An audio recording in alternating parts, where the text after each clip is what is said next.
Hello my friends and welcome, my name is Dennis and this is the latest update from Ukraine. Let's go to the Pokrovsk direction for the front lines review right away, and here it seems like Ukraine start to withdraw its forces from the very difficult area, I mean this one. To check it out we need to go to the timeline, so it was the day before yesterday and it is today. You can see the gradual increase of this gray zone, and it happens only if one side withdraws the forces right from the place. And here you can see that Russians have already occupied the Velska village. They did it also very fast, and Ukraine still keeps control over those fields, but I think not for a long time, because Russia created a huge threat for Ukrainian army group in this place. So for sure Ukraine will do this maneuver. Maybe Ukraine will reinforce all of those villages to keep the Russian army attacks out from this high ground. But it is now understandable that Russians will advance taking this lower ground, while at the same time if Ukraine keeps the higher ground positions, it may fire towards the Russian positions on the lower ground, but we'll see how the situation develops in the future. And here Russia also moved a little towards Ukraine, so yesterday and today just a little bit, but still there is the movement. But the great thing about all of this Pokrovsk front lines that Russia failed to move towards the Pokrovsk town itself. It stands still here for already 4 or even 5 days. It means that finally Ukraine was able to stop the Russian assaults. But on the south here the situation is different. Russia switched towards this area. And also they moved taking this area under control in Krasnohorivka, so yesterday and today all of those dacha buildings, private sector, were occupied by the Russian forces. Guys, and what happened in Selidova is actually outstanding. The place where Ukrainian army gathered not a large group of the forces, but was able to repel a huge Russian attack, and today this area was completely cut with a huge strike on a local road. I'm speaking about this road, and definitely it was hit by some certain missile. You can see it on the picture, and here is a big kaboom. So before Russia used this road to assault towards Selidova, but later on Ukraine repelled this attack and started their own advancement. So to stop this counterattack, Russia has decided to kaboom this road. Yes, it was the strike which Russia did. Well, it means just one thing, that Russians are out of the way to enter Selidova from the straightforward attack. And this crossroad is over here. Let me show you this one. So this is the railroad and this is the usual road. So there is no way either side would use this pass for assault. And miraculously, it's the only road which connects Mikhailivka village and Selidova. It means that the offensive for Selidova from the Russian side is not possible. Here we have the lakes and the rivers. Well, they may advance just from Marinivka, from the northern side. But it's not easy to do because Ukraine controls those important heights. In a middle-term perspective, it means that there will be just position fights near Selidova, and Russia will not take this settlement at least next couple of weeks. I expect it to be like that.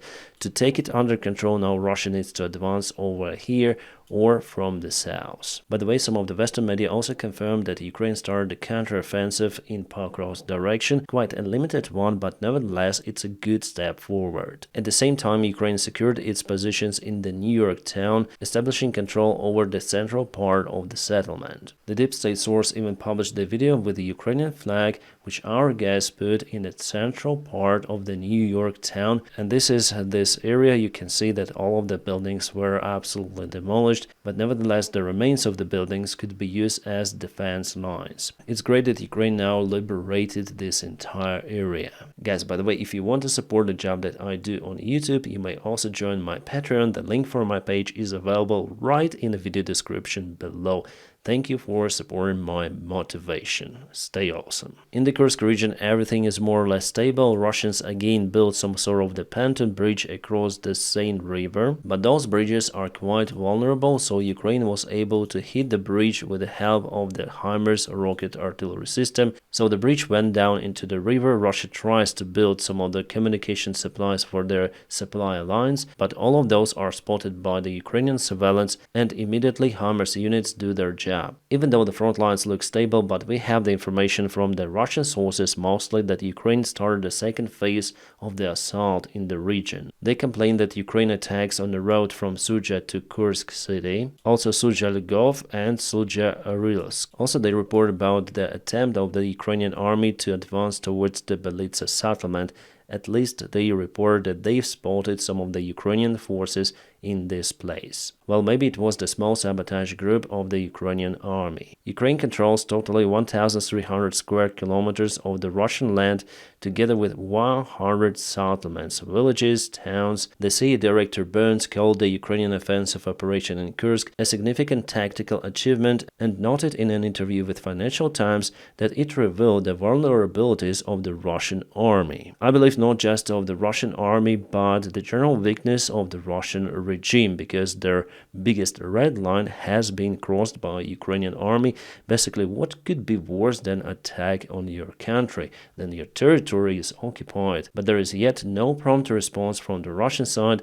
They continue their assault somehow on the eastern front lines of Ukraine. It shows that after all, the main goal of Russia is not to protect the Russian territory, but to occupy more of the other land. And we have the Noyev report stating that definitely Ukrainian armed forces took more ground in the Kursk region based on the images which were shared by the Russian side. Our guys cross-checked the geographical positions, and definitely Ukrainian armed forces moved forward. So the front lines in Kursk are not standstill. So there's the possibility that the Ukrainian army moves ahead, and definitely we have the confirmation from the Russian Z channels. Usually they do not lie about the Ukrainian offensive, real offensive actions. They may predict something like Ukraine will attack Crimea or something like that, but if they speak about Kursk, mostly that information is more or less correct. Bloomberg came out with an article saying that some of the Western leaders are still unaware about the main goals of the Ukrainian offensive in Kursk. The Bloomberg experts say that Russia may launch a major counterstrike against Ukrainian forces in Kursk. Kind of interesting statement, because Russians are in lack of the manpower and resources to offense in Kursk, but nevertheless, here the source says that in a few months the retreatment of the Ukrainian forces is possible from the Russian region of Kursk. Currently, Russia is not sending many troops to Kursk, yes, because they don't have many troops, but nevertheless they sent around 60,000 soldiers. Well, those soldiers are kind of the limited in their capabilities, but they're able to hold some of the Ukrainian assaults. But Ukraine at the same time is not strengthening its positions without preparing a long-term defense. So like 3 weeks ago, I got the information that Ukraine is preparing the defense lines also from the Western media sources. But here the Bloomberg source says that Ukraine is not preparing the defense. Kind of the strange statement, actually. Some Allied officials fear that Kiev may be forced to relinquish the land within months if Russia mounts a larger counterattack. So Russia is not sending the forces, they stated in the previous statement, but here Russia launches the counterstrike. I believe that it's just a nonsense article from Bloomberg. Yeah, sometimes I do not trust the mainstream media, and there are some of the red flags in the article stating that Ukraine is not preparing the defense. Then at the same time, there were numerous of the resources also from the Institute for the Study of War that Ukraine is preparing for the long-term defense in Kursk, that it will be not easy work for the Russian army to push Ukrainian army out from the region. So we know that the defense lines were built or are being built in Kursk. But you know, for the average reader it will be, wow, yes, we are concerned. People do not follow this topic, and I follow this topic every day. I know what happened like 3 weeks ago. I know what happened yesterday, so I monitor this situation, and I may say that this is not the truthful article. By the way, this is the Russian map for yesterday. Yes, they show their territory in red as well. Here you can see numerous of the attack vectors of the Ukrainian army. So they confirm that Ukraine tries to move forward, and at some regions, Ukraine successfully does it. And this is their map about Selidovo situation. So they claimed before, like 1 week ago, that they've took Selidovo under control. But here they mentioned that definitely Russians weren't able to get even the part of Selidovo. By the way, this is the Pokrovsk direction. This is Pokrovsk town. Alright, the radar of the Russian air defense system S-300 was kaboomed with the help of the HIMARS. HIMARS again does fantastic job demolishing the Russian equipment, which is very critical here for the Russian Federation. Russia lost numerous of the air defense systems, including S-300s, S-400s, some say S-500s, but there was no proof for the Dash 500 system, which allegedly was hit in Crimea. Some interesting news came the last morning. Ukraine Ukraine hit a very important and kind of big ammunition warehouse, which was used by Russia to send their ammunition and supplies to the group in the Kursk region. The firing caboose there continued for the whole day, and Russia definitely has severe losses with this bullseye hit by Ukrainian side, and Ukraine continued to use its own made drones for those kind of the strikes. Here we have the satellite image of this ammunition, but obviously it caused some of the wildfires in the region. It's been reported that Russia stored there a Korean ballistic missiles, which Russia has already used many times to hit Ukrainian infrastructure. This thing was proven by the international experts that definitely North Korea sent some of the missiles of that type to the Russian Federation. But North Korea officially stated that they haven't supplied those missiles, which is basically a fake, a hoax. Russians do have those missiles, we know it for sure. By the way, the Times reported that Iran has supplied Russia with over 200 Fateh 300 ballistic missiles. With a range up to 112 kilometers, those missiles may look like that on the picture, you may see it. This significantly enhances Russia's capability to strike Ukraine and may pave the way for supplying missiles with a longer range. Yes, indeed, those are the bad news. However, Iran as North Korea say that they do not supply those missiles to the Russian army. So why does Russia need those missiles? Because they have their own Iskander, you may say, but Iskander is a very expensive missile and it was made for the different purpose. With those missiles, Russia increases capabilities of its army. Definitely, they may hit Ukrainian supply lines without using their aviation. Russia wants to secure their aircraft for the possible future battles because some of the aircraft they cannot produce any longer because those were made in the Soviet times and Russia lost the capabilities to produce the same airplane types, like for example Tupolev, Tu-22 M3 and many others. That's why they need those missiles. Ukraine continued to use those napalm drones. Well, actually it is termite, it's called. What it does, it drops the fire to the Russian positions, burning the ground. It's crazy. Yeah, sadly it causes the wildfires, but at the same time Russian positions are just demolished. It's some sort of the new tool how to use the drones, and we see more and more of those videos. Guys, this video is legit. Definitely there are some of the Russian soldiers who were sent back to the front lines and they can barely walk. Before they were wounded, delivered to the local hospitals, and local hospitals say that they're okay to fight. And what they do, they stay in the trenches, usually at the second defense line or even the third one. They do not take part in actual fighting, let's say, but still this picture shows that the Russian army is running out of the manpower. I'm not joking, it's not hoax or something. I took it from the Russian channels. They complain about it a lot. What those soldiers could potentially do, well, maybe they may prepare some food or maybe positions for the other Russian soldiers to give the green light for all of the Russian soldiers who are conscious and able to somehow move around, even in those, I would say, severe cases. I think it started like 2 months ago before I was already speaking about the Russian soldiers. And by the way, this guy is missing who just wrote a common complaint of all of those Russian soldiers who were wounded and later on been sent close to the front lines or at the front lines. Obviously depends on their injury, and here you can see lots of the disabled actually soldiers. Alright, there was the misinformation report from the local Russian generals in Ukraine to the high-rank Russian military generals. So what those local Russian generals did, they filmed the assault of the Russian army towards the Ukrainian positions somewhere in Ukraine, saying that this is the successful operation conducted by the Russian side. The victory has been achieved, the Russian army occupied some sort of the village, but in fact our guys geolocated the position and the fight happened really far away from the front lines on the occupied territory of Ukraine. But Russian generals stated in the Kremlin TV that it is the successful move of the Russian army, and they also sent a report about it to the high-rank Russian military command, because there were also comments about the case from the other Russian generals stating that Russia hadn't had any losses during this successful mission. Yeah, obviously it's hard to get losses at the shooting range. Right, here's my favorite, the aviation topic. You may see the Boeing 737 Ut Air Airlines. Yes, it's the Russian airline. By the way, guys, I used to fly this aircraft type, and I also used to work for Ut Air Airlines because we have our daughter company. It's actually my first commercial passenger airline that I was employed in, and it was called Ut Air Ukraine. So this is the mother airline inside the Russian Federation. Then there was no war between Ukraine and Russia. And I did my training in Russia in Tyumen, Surgut, Novosibirsk, and many other cities. But here let me show you this video. So they were flying actually to Chechnya, and they misjudged the runway. They took this runway under construction for the active one, and they understood it very late. However, they still managed to perform the go-round, at the same time dusting everything around. It's crazy. Once again, here you may see that this escalator was operating really.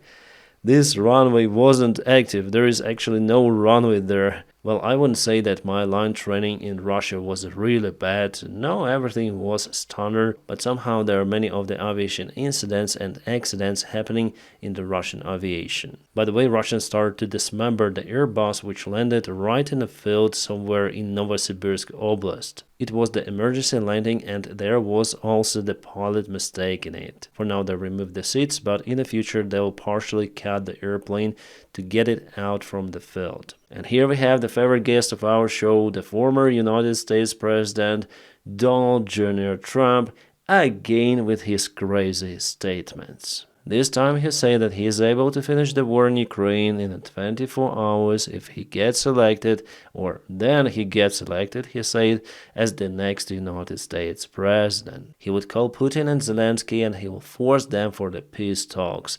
If Putin refuses somehow, Donald Trump will lower the oil prices for less than $40 per barrel, and that will make the Russian economy suffer. So this guy thinks that he has some sort of the Harry Potter magic stick or something.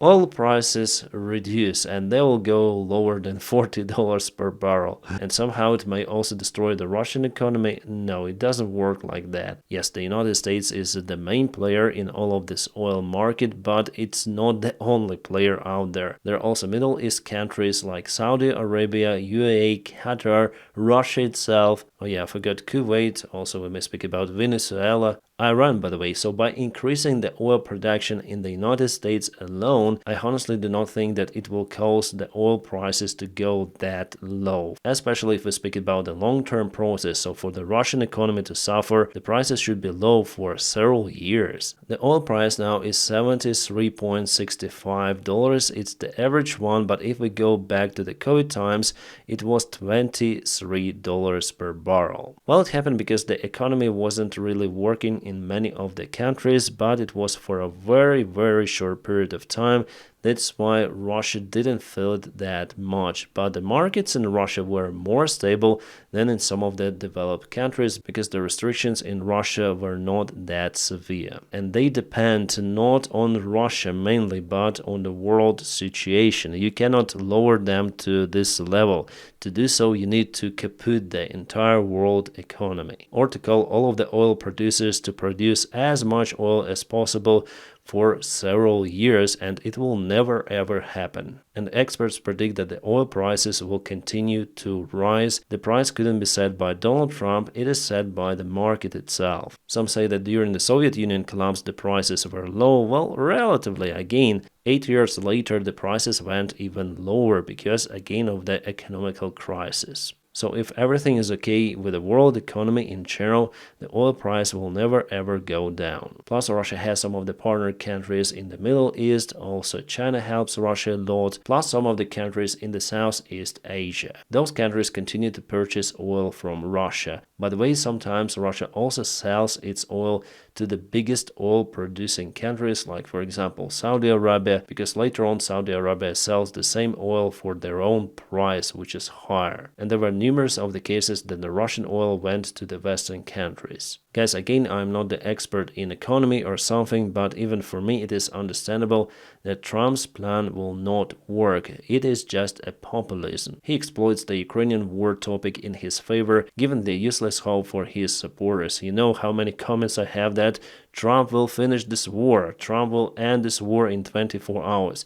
Guys, come on, do you believe it really? I don't think that with the current Russian regime, even Donald Trump is able to convince Putin to stop the war and withdraw the forces actually from Ukraine. I understand that you probably don't like that I speak about politics, but politics influence everything, including Ukraine. For this reason, I'll continue to speak about it, and probably I'll still do the live stream of Trump-Kamala debate, but I'll do it on my second channel, so I'll just share the link for you to watch it. That's what I will do. If you don't like to watch it, you'll not see it, but I'll not do it on my main channel because most of my supporters voted against it, like 54 versus 46, but I want to satisfy those 46%. That is why I'll do the stream, but on the other channel. And now, my friends, please don't forget to press your huge like to this video. By doing so, you help me a lot, and as usual, I wish you all a peaceful sky wherever you are, and have a great time.